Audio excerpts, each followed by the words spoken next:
അല്ലാഹുവിന്റെ പരിശുദ്ധമായ ഖുർആനിന്റെ 114 അധ്യായങ്ങളിൽ ഒരു ഭാഗത്ത് സമ്പത്തും മക്കളും അനുഗ്രഹമാണെന്ന് പറയുമ്പോ അതേ ഖുർആൻ തന്നെ പറയുന്ന മറ്റൊരു സ്ഥലത്ത് ഒരു മനുഷ്യന്റെ നാശം അവന്റെ മക്കളാണെന്ന് അല്ലാഹുവിന്റെ പരിശുദ്ധമായ ഖുർആൻ നമുക്ക് പരിചയപ്പെടുത്തുമ്പോ എന്റെ പ്രിയമുള്ള സഹോദരങ്ങളെ, പാതിരാത്രി പടച്ചറപ്പേ ഇൽമിന്റെ വഅദിന്റെ സദസ്സിലേക്ക് ഒഴുകിയെത്തി എന്റെ പ്രിയപ്പെട്ട മാതാപിതാക്കളോട് അല്ലാഹുവേ നമ്മളും കാണുന്നവരാ, ഖുർആനിന്റെ ഈ ആയത്ത് നമ്മൾ കാണുന്നവരാണ്. ഒരു സ്ഥലത്ത് അല്ലാഹുവേ മക്കള് കാരണം സന്തോഷിക്കുന്ന മാതാപിതാക്കളുണ്ട്, മക്കള് കാരണം സന്തോഷിക്കുന്ന മാതാപിതാക്കള്. എങ്കിലും മറു സൈഡിൽ ചില മാതാപിതാക്കളുണ്ടല്ലോ, ചില മക്കൾ അല്ലാഹുവേ, ചില ഉമ്മയും വാപ്പയും അല്ലാഹുവിനോട് ദുആ ചെയ്യുന്ന പടച്ചുറപ്പേ എന്റെ പൊന്നുമോന് ദീർഘായുസ് കൊടുക്കണേ അല്ലാ, എന്റെ പൊന്നുമോന് ആഫിയത്ത് കൊടുക്കണേ അല്ലാ. രാവിലെ വീട്ടിൽ നിന്ന് ഇറങ്ങിപ്പോയ തന്റെ പൊന്നാര മകന് വീട്ടിലേക്ക് മടങ്ങി വരുന്നത് വരെ ഒരു സമാധാനമില്ലാതെ പടച്ചവനെ ഒന്നിരിക്കാൻ കഴിയാതെ ഉറക്കം വരാതെ മാതാപിതാക്കള് തന്റെ പൊന്നുമക്കളെ കാത്തിരിക്കുമ്പോ എന്റെ പ്രിയമുള്ളവരെ മറ്റൊരു ഭാഗം നോക്കുമ്പോ അല്ലാഹുവേ മാതാപിതാക്കള് പടച്ച റബ്ബിനോട് ചോദിക്കുന്നു, അല്ലാ എന്തിനാ പടച്ചവനെ ഇങ്ങനെ ഒരുത്തനെ തന്നത്, എന്തിനാ പടച്ചവനെ? അല്ലാഹുവേ ഉമ്മയും വാപ്പയും അല്ലാഹുവോട് തന്നെ ചോദിക്കുകയാ, എന്തിനാ അല്ലാ ഇങ്ങനെ ഒരുത്തനെ എനിക്ക് തന്നത്? രാവിലെ വീട്ടിൽ നിന്നിറങ്ങി പോകുന്ന പൊന്നുമോര് അവൻ മരിച്ചു പോകണമെന്ന് ആഗ്രഹിക്കുന്ന മാതാപിതാക്കളുണ്ടല്ലോ. അല്ലാഹുവേ പടച്ചവനെ മക്കള് നന്നാകണമെന്ന് ആഗ്രഹിക്കുന്ന, തന്റെ മക്കള് നന്നാകണമെന്ന് ദുആ ചെയ്യേണ്ട നാവ് കൊണ്ട് ഇവൻ നശിച്ചു പോകട്ടെ, ഇവൻ മുടിഞ്ഞു പോകട്ടെ എന്നല്ലാഹുവേ തന്റെ മക്കൾക്കെതിരെ ദുആ ചെയ്യുന്ന മാതാപിതാക്കളുമുണ്ട്. എന്റെ പ്രിയമുള്ള സഹോദരങ്ങളെ, അങ്ങനെയുള്ള ഒരു കാലഘട്ടത്തിലൂടെ കടന്നു പോകുമ്പോ മാതാപിതാക്കൾക്ക് ഒരു വിലയും നൽകാത്ത മക്കളുടെ കാലമാണല്ലോ. പടച്ചവനെ പണം കിട്ടിക്കഴിയുമ്പോ, സൗന്ദര്യമുള്ള ഒരു പെണ്ണിനെ കിട്ടിക്കഴിയുമ്പോ അല്ലാഹുവേ പോറ്റി വളർത്തിയ മാതാപിതാക്കളെ വീട്ടിൽ നിന്ന് അടിച്ചിറക്കുന്ന മക്കളുണ്ടല്ലോ, മാതാപിതാക്കളോട് മിണ്ടാത്ത മക്കളുണ്ടല്ലോ, രോഗം പിടിച്ച ഉമ്മാനെ ചാക്കിൽ കെട്ടിയിട്ട് റോഡിന്റെ സൈഡിൽ കൊണ്ടുവന്ന് തെള്ളുന്ന മക്കളുടെ കാലമല്ലേ. എന്റെ പ്രിയമുള്ളവരെ, സ്കൂളിൽ പഠിക്കുന്ന യുവതലമുറയുണ്ടല്ലോ, തന്റെ കൂട്ടുകാരോട് പ്രായമുള്ള ഉമ്മയെ കാണിച്ചിട്ട് പ്രായമുള്ള വാപ്പയെ കാണിച്ചിട്ട് ഇതെന്റെ മാതാപിതാക്കളാണെന്ന് പറയാ മക്കള് മടിക്കുന്ന ഒരു കാലത്തുകൂടെ കടന്നു പോകുമ്പോ എന്റെ പ്രിയമുള്ളവരെ, നമ്മളെല്ലാവരും ഏറ്റവും കൂടുതൽ കേട്ട ഒരു ചരിത്രമുണ്ട്. ഈ കഴിഞ്ഞ വലിയ പെരുന്നാളിന് നമ്മളെല്ലാവരും ഒരു കുടുംബത്തെ കുറിച്ച് കേട്ടു.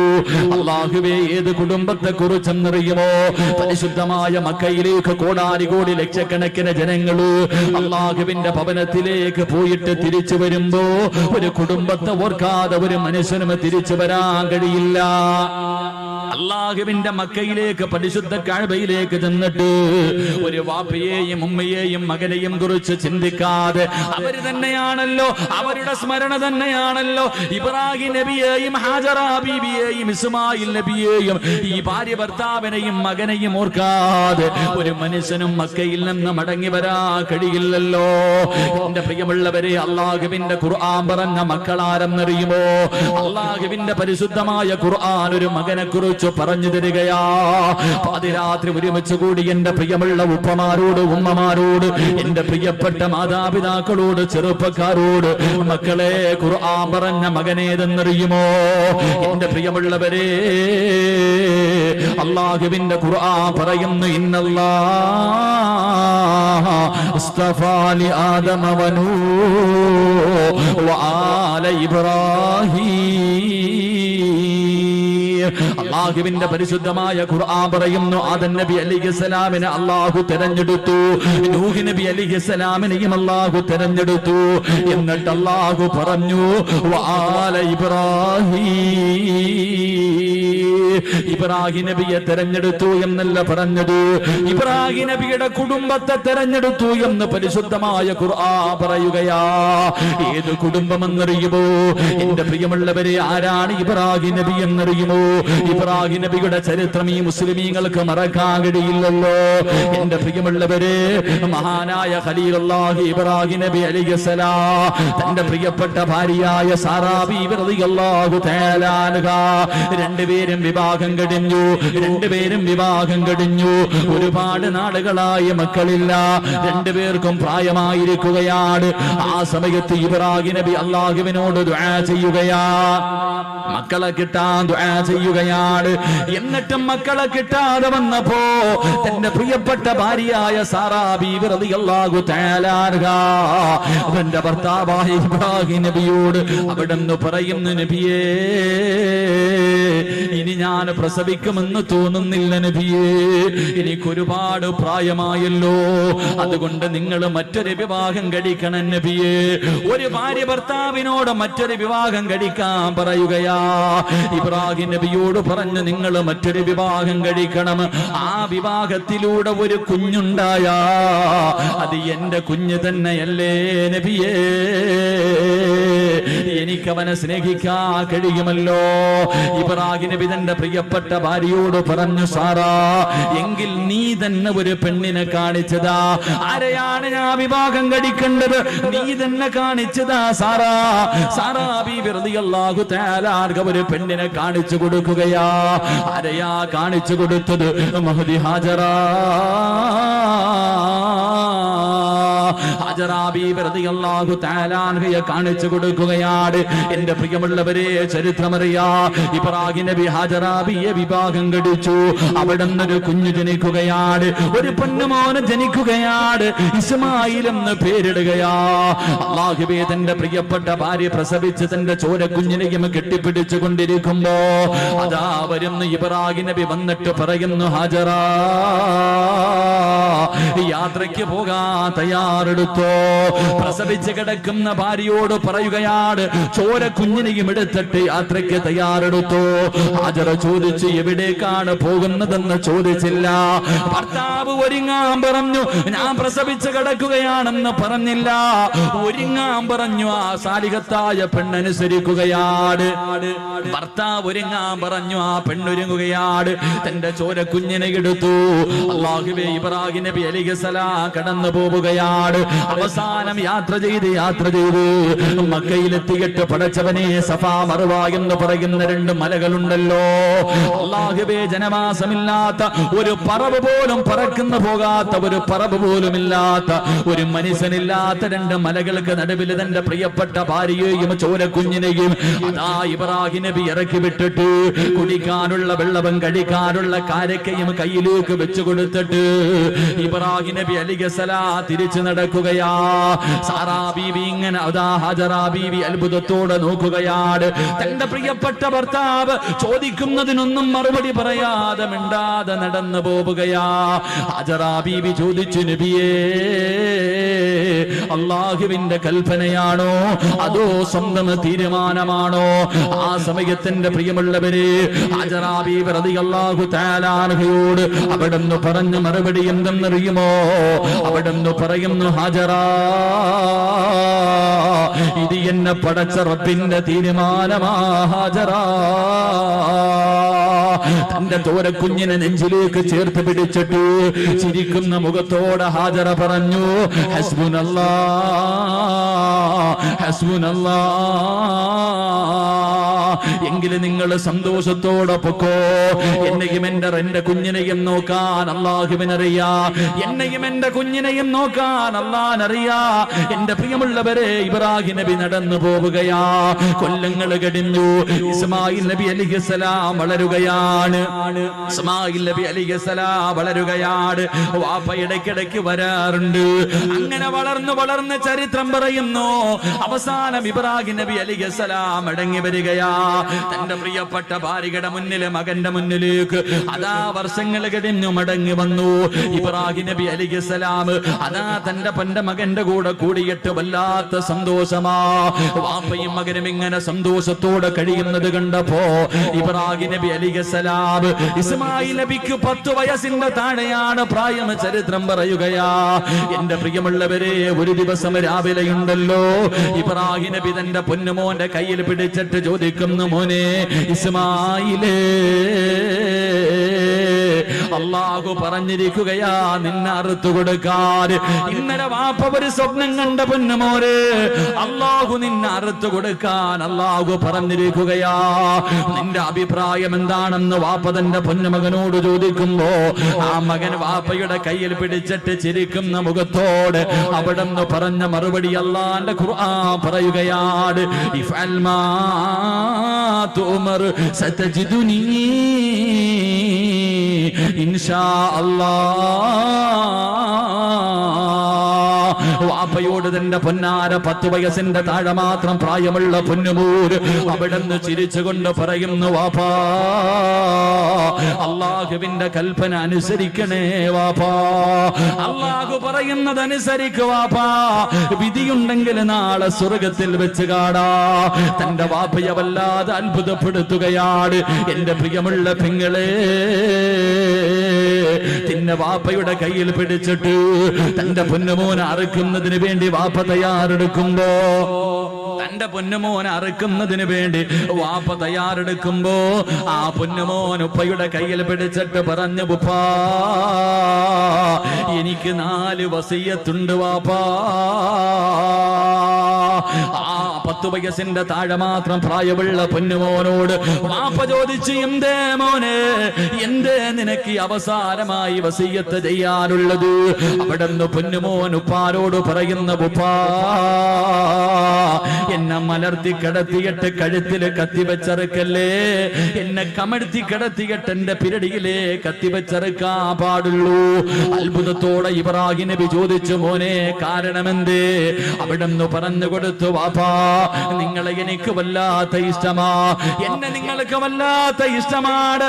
അറുക്കുന്നതിന് വേണ്ടി കഴുത്തിലേക്ക് കത്തിയെടുത്ത് വെക്കുമ്പോ എന്റെ മുഖമെങ്ങാണം കണ്ട നിങ്ങളെ കൊണ്ടറുക്കാ കഴിയില്ല വാപ്പാ, അല്ലാഹുവിന്റെ കൽപ്പന അനുസരിക്കാ കഴിയില്ല.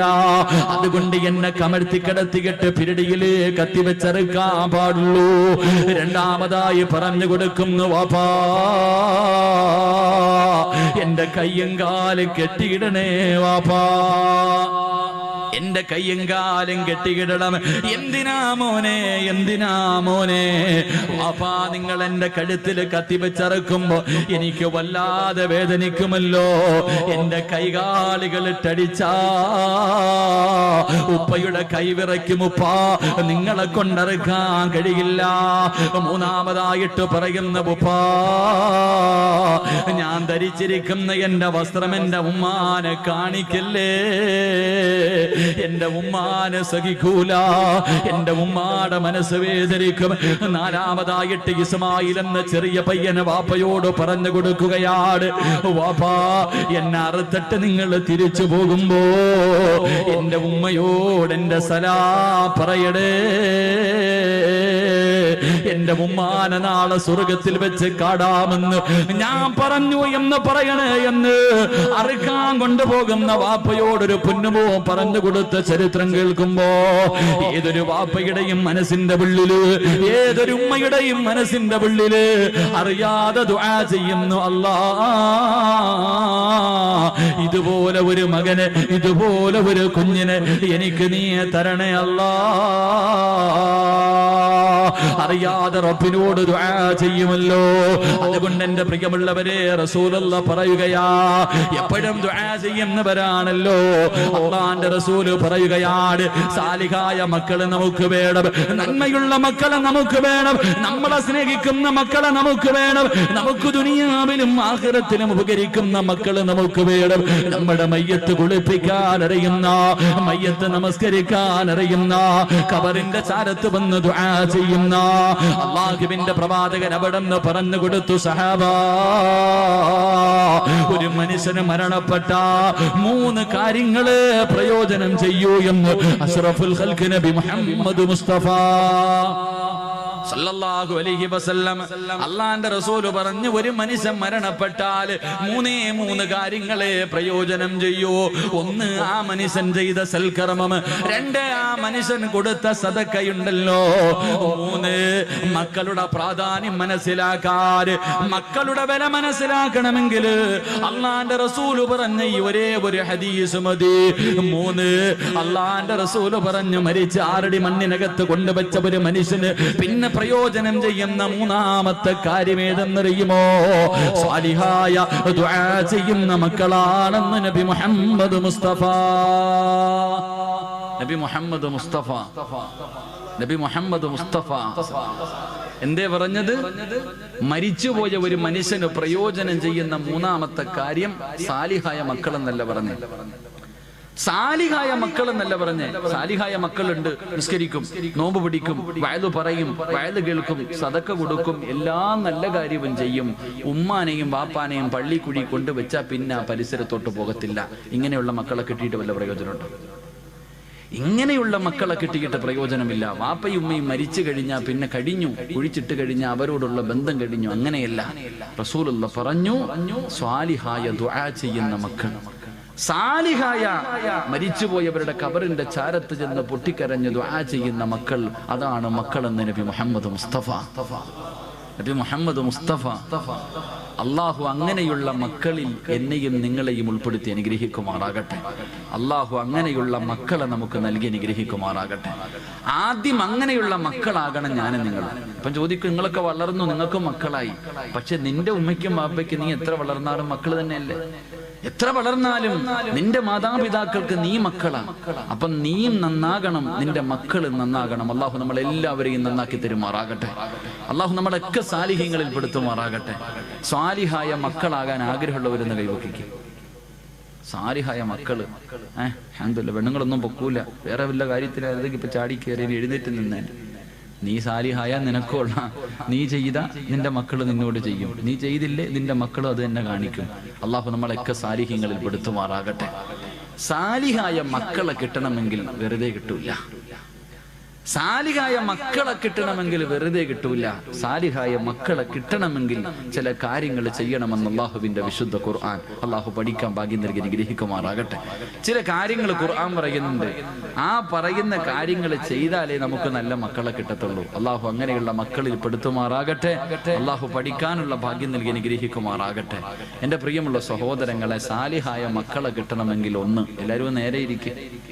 എല്ലാവരും നേരെ ഇരുന്നേ.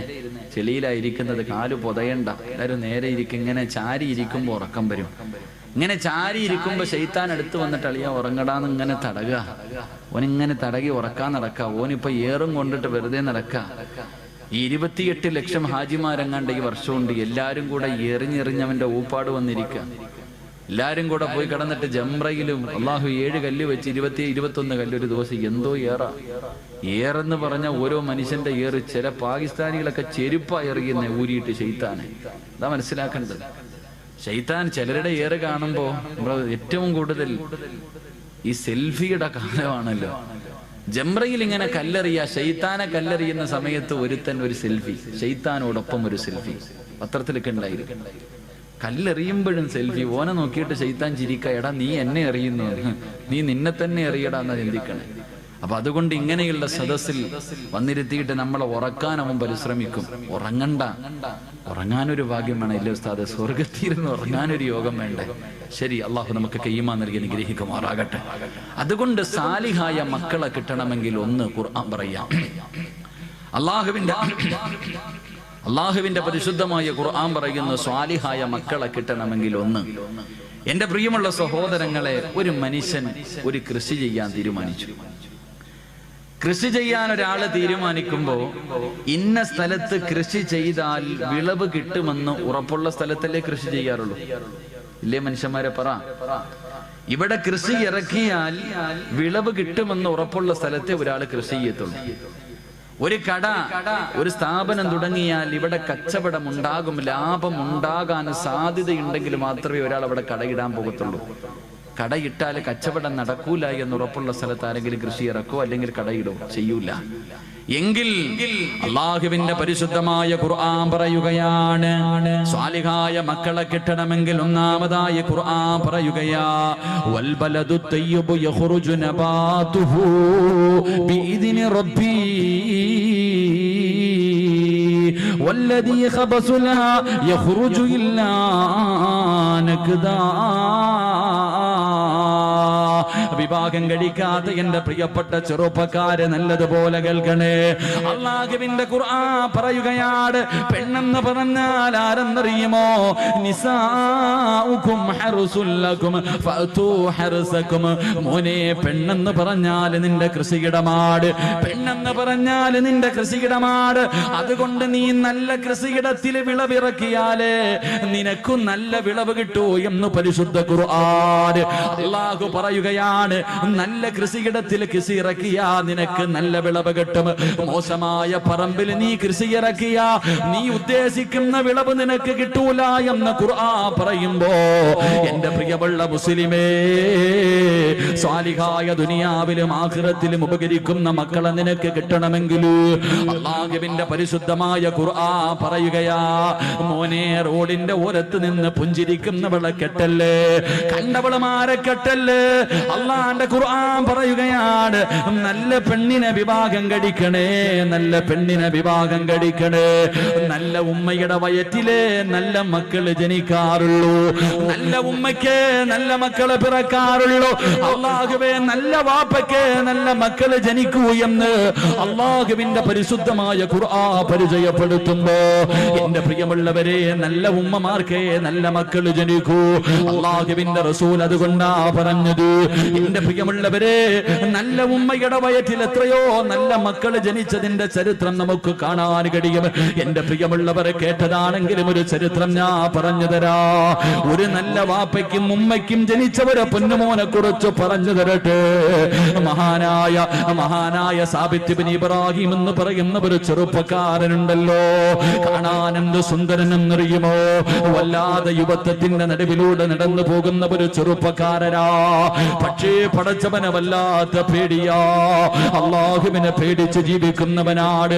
പടച്ചവനെ വിശപ്പ് സഹിക്കാൻ കഴിയാതെ വീട്ടിൽ കിടന്നിട്ട് ഉറക്കം വരുന്നില്ല. അവിടെ നിന്ന് മുണ്ട് മുറുക്കി വൃത്തികെട്ടിയ ചെറുപ്പക്കാരൻ ഇറങ്ങി നടക്കുകയാണ്. അവസാനം നടന്ന് ഒഴുക്കമുള്ള ഒരു പുഴയുടെ ചാരത്ത് പോയി തളർന്നു കിടക്കുകയാ. ഒരു പുഴയുടെ ചാരത്ത് പോയി തളർന്നു കിടക്കുകയാണ്. അങ്ങനെ വിശപ്പ് സഹിക്കാൻ കഴിയാതെ തളർന്നു കിടക്കുമ്പോ വെള്ളത്തിലൂടെ ഒരു ആപ്പിൾ ഇങ്ങനെ ഒഴുകി വരികയാ. വെള്ളത്തിലൂടെ ഒരു ആപ്പിൾ ഇങ്ങനെ ഒഴുകി വരികയാണ്. സാബിത്ത് ഇബ്നു ഇബ്രാഹിം എന്ന് പറയുന്ന ചെറുപ്പക്കാരൻ ആപ്പിളങ്ങ് കാണുമ്പോ വിശപ്പിന്റെ കാഠിന്യത്താൽ അറിയാതെ അതങ്ങെടുത്ത് കഴിക്കുകയാണ്. പടച്ചവനെ, ആപ്പിളങ്ങ് ആർത്തിയോടെ തിന്നുകയാണ്. തന്റെ ആമാശയത്തിലേക്ക് ആപ്പിളിന്റെ ഒരൽപ്പം തന്റെ വയറിന്റെ ഉള്ളിലേക്ക് കടന്നു ചെന്നപ്പോ വിശപ്പിനൽപ്പം ശമനം കിട്ടിയപ്പോ ആ ചെറുപ്പക്കാരൻ ചിന്തിച്ചു, അല്ലാ, ഇതാരുടേതാണെന്നറിയില്ലല്ലോ പടച്ചവര്. ഹറാമ് തിന്നുപോയല്ലോ, ഹറാമന്റെ വയറ്റിൽ പെട്ടുപോയല്ലോ, എന്റെ ദുനിയാവും ആഖിറവും നഷ്ടപ്പെട്ടു പോയല്ലോ. പടച്ചവനെ, എന്റെ അമലുകളൊന്നും സ്വീകരിക്കില്ലല്ലോ. ഞാൻ മരിച്ചാ നരകത്തിലാണല്ലോ. കയ്യിൽ പകുതി ആപ്പിൾ പിടിച്ചിട്ടൊരു ചെറുപ്പക്കാരൻ പുഴയുടെ ചാരത്ത് നിന്ന് തലയിലൂടെ മണ്ണ് വാരിയിട്ടിട്ട് പൊട്ടിക്കരയുകയാ. അല്ലാഹുവേ, സമാധാനമില്ല. എല്ലാവരും നോക്കുമ്പോ പൊട്ടിക്കരഞ്ഞുകൊണ്ട് എന്റെ നാശമേ എന്ന് വിളിച്ചുകൊണ്ട് ആ ഒഴുക്കുള്ള പുഴയ്ക്കെതിരായി നടക്കുകയാണ്. ആ പുഴയുടെ ചാരത്തുകൂടെ നടക്കുകയാ. എല്ലാവരും അത്ഭുതത്തോടെ നോക്കുന്ന ഒരു പ്രാന്തനെ പോലെ, അതാ തലയ്ക്ക് ബോധമില്ലാത്തവരെ പോലെ പൊട്ടിക്കരഞ്ഞുകൊണ്ട് അല്ലാഹുവേ കരഞ്ഞുകൊണ്ട് പോവുകയാണ്. ഈ ചെറുപ്പക്കാരെ കിലോമീറ്ററുകളോളം നടക്കുകയാ. അവസാനം ഒരു ആപ്പിള് തോട്ടം കണ്ടു. ആ തോട്ടത്തിൽ നിന്നാണ് ആപ്പിള് വെള്ളത്തിലേക്ക് വീണതെന്ന് മനസ്സിലാക്കി പൊട്ടിക്കരഞ്ഞുകൊണ്ട് തോട്ടത്തിനകത്തേക്ക് കടന്നു ചെല്ലുകയാ. ഒരു മനുഷ്യനകത്ത് നിൽക്കുന്നു, കരഞ്ഞുകൊണ്ട് പറഞ്ഞു, എനിക്കൊന്ന് പൊരുത്തം തരുമോ? ഞാൻ അറിയാതെ വിശപ്പിന്റെ കാഠിന്യത്താൽ ഒരാപ്പിളിന്റെ പകുതി ഞാൻ കടിച്ചുപോയി. ആ വീടാ തോട്ടത്തിലിരിക്കുന്ന മനുഷ്യൻ പറയുന്നു, സാബിത്ത്, ഞാൻ ഇതിന്റെ മുതലാളിയല്ല, ഞാൻ ഇവിടത്തെ തൊഴിലാളിയാണ്. എന്റെ മുതലാളിയുടെ വീടെത്തണമെങ്കിൽ 3 ദിവസം രാപ്പകല് നടന്നാലേ എന്റെ യജമാനന്റെ വീട്ടിലെത്തൂ. സാബിത്ത് പറഞ്ഞു, 3 അല്ല 300 കൊല്ലം നടക്കേണ്ടി വന്നാൽ നടക്കാൻ ഞാൻ തയ്യാറാ. കാരണം എനിക്ക് റബ്ബിന്റെ മുന്നിൽ അല്ലാഹുവേ ഒരു പാവിയെ പോലെ നിൽക്കാൻ വയ്യ. അവസാനം യജമാനന്റെ വീട് പറഞ്ഞു കൊടുത്തു. അതാ നടക്കുകയാണ്. 3 ദിവസം രാവും പകലും നടന്നു. അവസാനം ആ തോട്ടത്തിന്റെ യജമാനന്റെ വീടിന്റെ മുന്നിലെത്തി. ഓടിച്ചെന്ന് പൊട്ടിക്കരഞ്ഞുകൊണ്ട് പറയുന്നു, എനിക്കൊന്ന് പൊരുത്തം തരുവോ? നിങ്ങളുടെ ആപ്പിള് ഞാൻ കടിച്ചുപോയി, എനിക്കൊന്ന് പൊരുത്തം തരുവോ? ആ പ്രായമുള്ള മനുഷ്യൻ പറഞ്ഞു, സാബിത്തേ, നിന്റെ ആമാശയത്തിലേക്ക് കടന്നുപോയാ ആ പകുതി ആപ്പിളിന് ഞാൻ പൊരുത്തപ്പെട്ട് തരണമെങ്കിൽ എനിക്കൊരു കണ്ടീഷനുണ്ട്. എന്ത് കണ്ടീഷനും ഞാൻ തയ്യാറാണ്. സാബിത്ത് ചോദിച്ചു, എന്ത് കണ്ടീഷനാണ്? അവിടെന്ന് പറഞ്ഞു, എനിക്കൊരു പൊന്നുമോളുണ്ട്, അവളെ നീ വിവാഹം കഴിക്കണം. അവൾക്കാണെങ്കിൽ കണ്ണിന് കാഴ്ചയില്ല, അവൾക്ക് ചെവിക്ക് കേൾവിയില്ല, അവൾക്ക് നടക്കാൻ കാലില്ല, വികലാംഗയായ കാണാനടകില്ലാത്ത എന്റെ പൊന്നുമോളെ വിവാഹം കഴിച്ചാലേ നിനക്ക് പൊരുത്തം തരൂ എന്ന് പറയുമ്പോ പൊട്ടിക്കരഞ്ഞുകൊണ്ട് സാബിത്ത് പറഞ്ഞു, അല്ലാ, ഒരു കൊതുകിന്റെ ചിറകിന് പോലും വിലയില്ലാത്ത ദുനിയാവല്ലേ, എന്തിനും ഞാൻ തയ്യാറാ. അവസാനം കണ്ണില്ലാത്ത, കണ്ണ് കാണാത്ത, ചെവി കേൾക്കാത്ത, കാലില്ലാത്ത, കാണാ സുന്ദരിയല്ലാത്ത, ഒരിക്കൽ പോലും കണ്ടിട്ടില്ലാത്ത പെണ്ണിനെ വിവാഹം കഴിക്കുകയാണ്. റബ്ബേ, വിവാഹം കഴിഞ്ഞു. മണിയറയ്ക്കകത്തേക്ക് കടന്നു ചെല്ലുമ്പോ സുബ്ഹാനല്ലാഹ്, കാണാനഴകുള്ള ഒരു സുന്ദരിയായ പെണ്ണ് മണിയറയ്ക്കകത്ത് ഒരുങ്ങിയിരിക്കുകയാ. സാബിത്ത് ചോദിച്ചു, എന്റെ ഭാര്യ എവിടെ? കണ്ണ് കാണാത്ത, ചെവി കേൾക്കാത്ത, സൗന്ദര്യമില്ലാത്ത, കാലിന് സ്വാധീനമില്ലാത്ത എന്റെ ഭാര്യ എവിടെ എന്ന് ചോദിക്കുമ്പോ ആ പെണ്ണ് കയ്യിൽ പിടിച്ചിട്ട് പറഞ്ഞു, സാബിത്തേ, ഞാനാണ് നിന്റെ ഭാര്യ, ഞാൻ തന്നെയാണ് നിങ്ങളുടെ ഭാര്യ. എന്റെ ഉപ്പ എന്റെ കണ്ണിന് കാഴ്ചയില്ലെന്ന് പറയാനുള്ള കാരണം എന്തെന്നറിയുമോ? ജനിച്ചതിന് ശേഷം, എനിക്ക് ഓർമ്മ വെച്ചതിന് ശേഷം അല്ലാഹു കാണല്ലേ എന്ന് പറഞ്ഞ ഒരു കാര്യവും എന്റെ കണ്ണുകൊണ്ട് ഞാൻ കണ്ടിട്ടില്ല സാബിത്ത്. ഹറാമിന്റെ കണ്ണുകൊണ്ട് കണ്ടിട്ടില്ല, ഹറാമിന്റെ ചെവി കൊണ്ട് കേട്ടിട്ടില്ല, ഒരുത്തനെയും ഫോൺ വിളിച്ചിട്ടില്ല, ഒരു വികാരമുണ്ടാകുന്ന ഒരു മോശമായ സംസാരവും എന്റെ ചെവി കൊണ്ട് ഞാൻ കേട്ടിട്ടില്ല. മൂന്നാമതായിട്ട് ആ പെണ്ണ് പറയുകയാ, അല്ലാഹു പോകരുതേ എന്ന് പറഞ്ഞ ഒരു സ്ഥലത്തേക്ക് എന്റെ ഈ കാലുകൊണ്ട് ഇന്ന് വരെ ഞാൻ നടന്നു പോയിട്ടില്ല. അതുകൊണ്ടാണ് എന്റെ വാപ്പ ഇങ്ങനെ പറഞ്ഞെന്ന് പറയുമ്പോ, എന്റെ പ്രിയമുള്ളവരെ, പെണ്ണെന്ന് പറഞ്ഞാൽ ഇങ്ങനെയാ, ഒരു പെണ്ണെന്ന് പറഞ്ഞാൽ ഇങ്ങനെയാണ്. വെള്ളത്തിലൂടെ ഒഴുകി വന്ന ആപ്പിളെടുത്ത് കടിച്ചിട്ട് പൊരുത്തം ചോദിക്കാൻ പോയ ചെറുപ്പക്കാരൻ, ഈ വാപ്പയ്ക്കും ഉമ്മയ്ക്കും ഒരു മകൻ ജനിച്ചു, ഈ വാപ്പയ്ക്കും ഉമ്മയ്ക്കും ഒരു മകൻ ജനിച്ചു. ഇവരുടെ കൃഷിയിടത്തിൽ ഒരു വിളവ് കിട്ടി. ആ വിളവിന്റെ പേരെന്തെന്നറിയുമോ? മഹാനായ ഇമാമുനാ അബൂ ഹനീഫ. ആ കൃഷിയിടത്തിലെ വിളവാണ് അബൂ ഹനീഫ റഹ്മഹുല്ലാഹ് എന്ന് ചരിത്രം പഠിപ്പിക്കുകയാണ്. ആ കൃഷിയിടത്തിൽ നിന്ന് കിട്ടിയ വിളവാണ് മഹാനായ ഇമാമുന അബൂ ഹനീഫത്തുൽ കൂഫി റഹ്മഹുല്ലാഹ്. അല്ലാഹു ഈമാൻ നൽകി അനുഗ്രഹിക്കുമാറാകട്ടെ. അതുകൊണ്ട് നല്ല പെണ്ണിനെ വിവാഹം കഴിക്ക്. അതുകൊണ്ടാ റസൂലുള്ളാഹ് പറഞ്ഞത്, ഫളുഫറു ബിദാത്തിദ്ദീൻ, നീ ദീനുള്ള പെണ്ണിനെ വിവാഹം കഴിക്കണേ എന്ന് നബി മുഹമ്മദ് മുസ്തഫ. നബി മുഹമ്മദ് മുസ്തഫ, നബി മുഹമ്മദ് മുസ്തഫ. അതുകൊണ്ടാണ് റസൂലുള്ളാഹ് പറഞ്ഞത്, ദീനുള്ളവളെ കെട്ടണം, കണ്ടവളെ കെട്ടരുത്. ഇന്നിപ്പോ ദീൻ ആരും നോക്കാറില്ലല്ലോ. വേറെ 3 കാര്യങ്ങളാ നോക്കണം. പണം ഉണ്ടോന്ന് നോക്കും, പണമുണ്ടോ എന്ന് നോക്കും. ഒന്ന് പെറ്റതാണെങ്കിലും കുഴപ്പമില്ല, ഒരുത്തന്റെ കൂടെ ഒളിച്ചോടിയതാണെങ്കിലും കുഴപ്പമില്ല, തന്നെക്കാലം വയസ്സുകൂടെ ഒന്നും വേണ്ട, പണമുണ്ടോ കെട്ടാൻ തയ്യാറാണ്. എന്റെ പ്രിയപ്പെട്ട ചെറുപ്പക്കാരോട് പെണ്ണുപിള്ള മുന്നിൽ ഉമ്മ പറയും, സ്ത്രീധനം ഉണ്ടെങ്കിൽ മാത്രമേ കല്യാണത്തിന് സമ്മതിക്കൂ, പൊന്നു മോനെ വെറുതെ നിൽക്കരുത്. എന്റെ പ്രിയപ്പെട്ട ചെറുപ്പക്കാരോട് പറയുന്നു, സ്ത്രീധനം വാങ്ങണമെന്ന് വാപ്പയും ഉമ്മയും പറഞ്ഞ അനുസരിക്കല്. കാരണം അവരല്ല ജീവിക്കേണ്ടത്, നീയാ ജീവിക്കണ്ടേ. അള്ളാന്റെ റസൂല് പറയുന്നു, മൻ തസവ്വജ ലി ഇംറഅതി മാലിഹാ ലം യസിദുഹു ഇല്ലാ ഫഖറാ.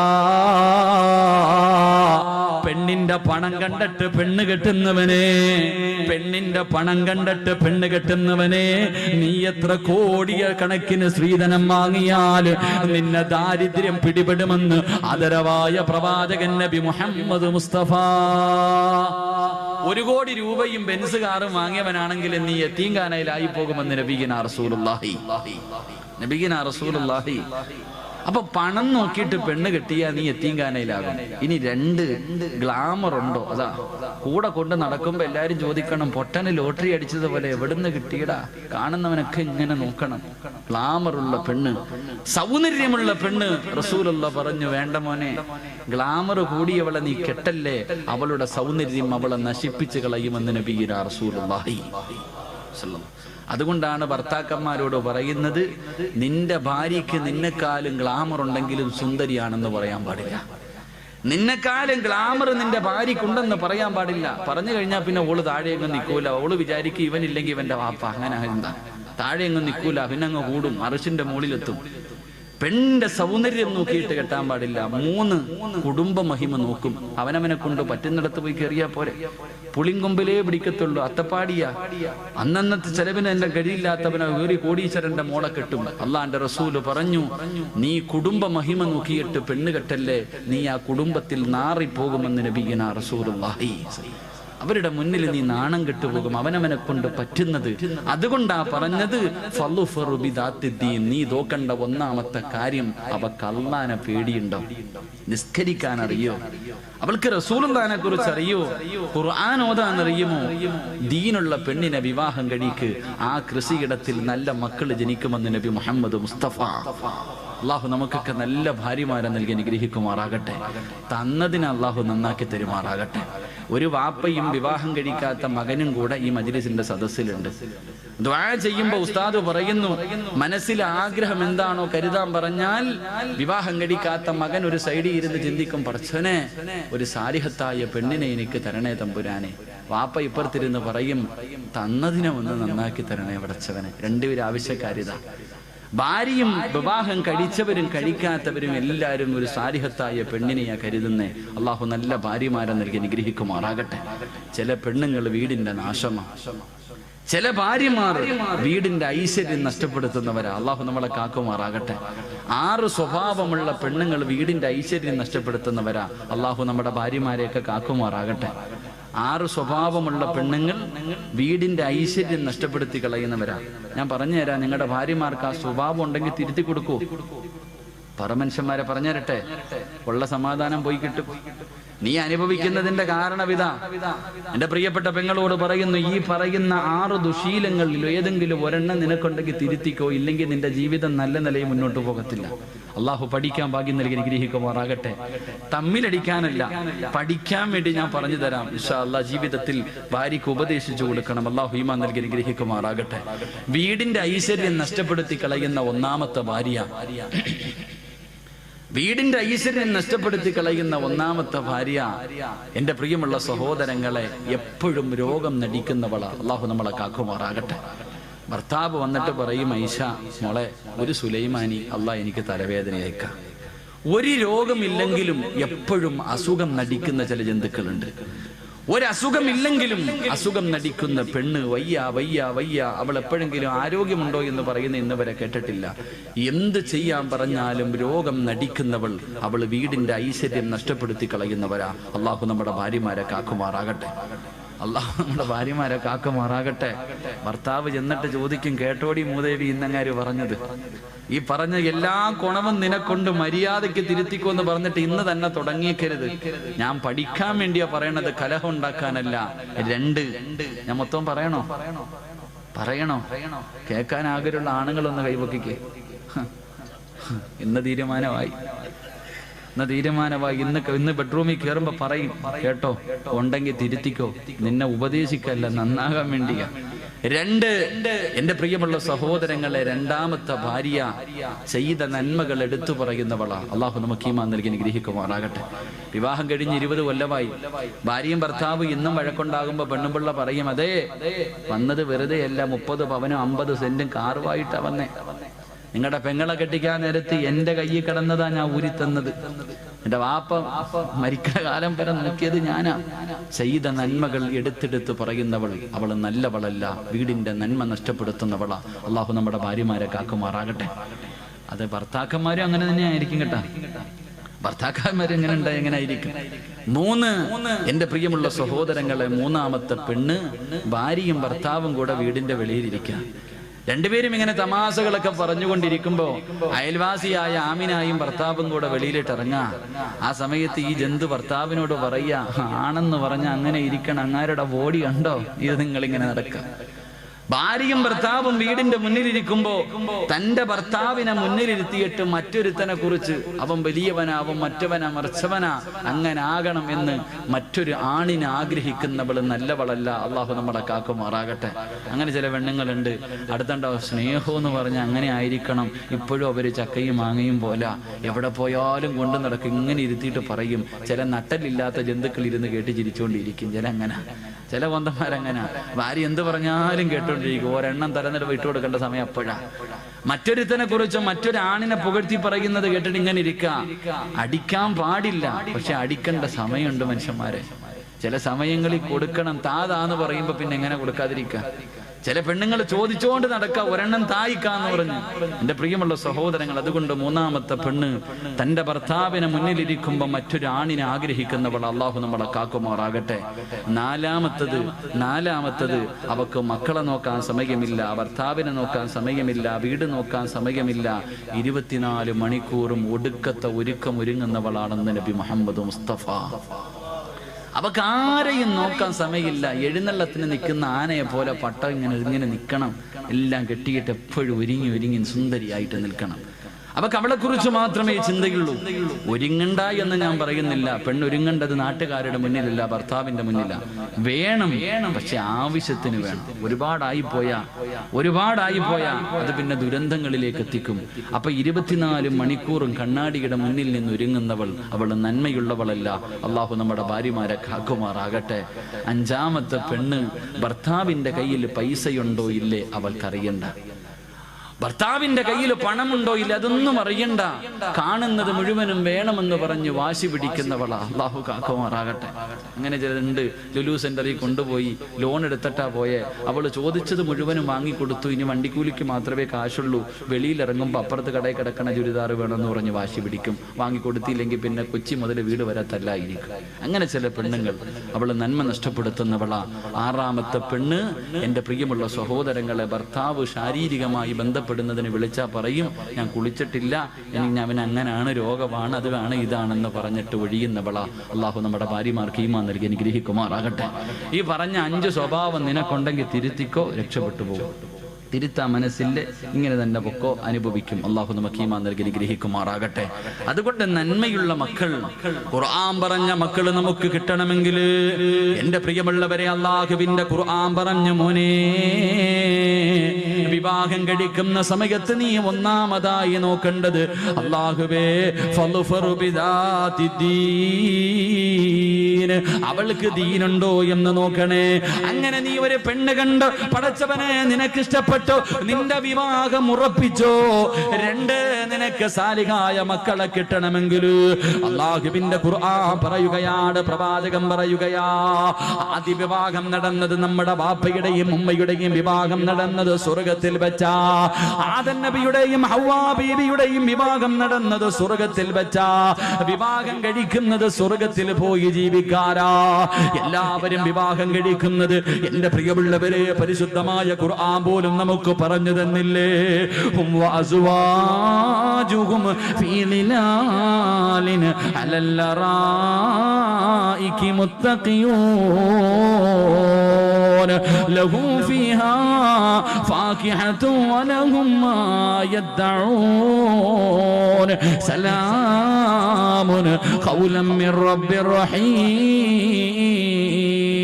അല്ലാഹുവിന്റെ ഖുർആൻ പറഞ്ഞു നാളെ പടച്ചവന്റെ അനുഗ്രഹങ്ങൾ കൊണ്ട് നിറച്ച സ്വർഗ്ഗത്തില് സ്വർണ്ണത്തിന്റെ ചാരുകസേലയിൽ ഒരു ഭാര്യയും ഒരു ഭർത്താവും തന്റെ മക്കളും ഇരുന്നു കൊണ്ട് അതാ ആസ്വദിക്കുമെന്ന് പരിശുദ്ധമായ ഖുർആൻ നമുക്ക് പരിചയപ്പെടുത്തുമ്പോ നമ്മുടെ ജീവിതം ദുനിയാവിലല്ല, നമ്മൾ കാലാകാലം ജീവിക്കേണ്ടത് പടച്ചവന്റെ സ്വർഗ്ഗത്തിലാണ്. നമ്മുടെ തറവാട് അവിടെയാ. അതുകൊണ്ട് റസൂലുള്ള പറയുന്നു ആദ്യ വിവാഹം നടന്നത് പടച്ചവന്റെ സ്വർഗ്ഗത്തിൽ വെച്ചാ. അതുകൊണ്ട് എന്റെ പ്രിയമുള്ളവര് ദുനിയാവിലെ ഏറ്റവും നല്ല സ്ഥലമേതെന്നറിയുമോ? ദുനിയാവിൽ അല്ലാഹുവിന് ഏറ്റവും ഇഷ്ടപ്പെട്ട സ്ഥലമേതെന്നറിയുമോ? അതല്ലാഹുവിന്റെ പള്ളികളാ, അതല്ലാഹുവിന്റെ പള്ളികളാ. അതുകൊണ്ട് മോനെ, നിന്റെ രക്തത്തിൽ നല്ല മക്കള് പിറക്കണമെങ്കിൽ രണ്ട്, നിന്റെ വിവാഹം പള്ളിയിൽ വെച്ച് നടത്തണേ എന്ന് ആദരവായ പ്രവാചകൻ നബി മുഹമ്മദ് മുസ്തഫ.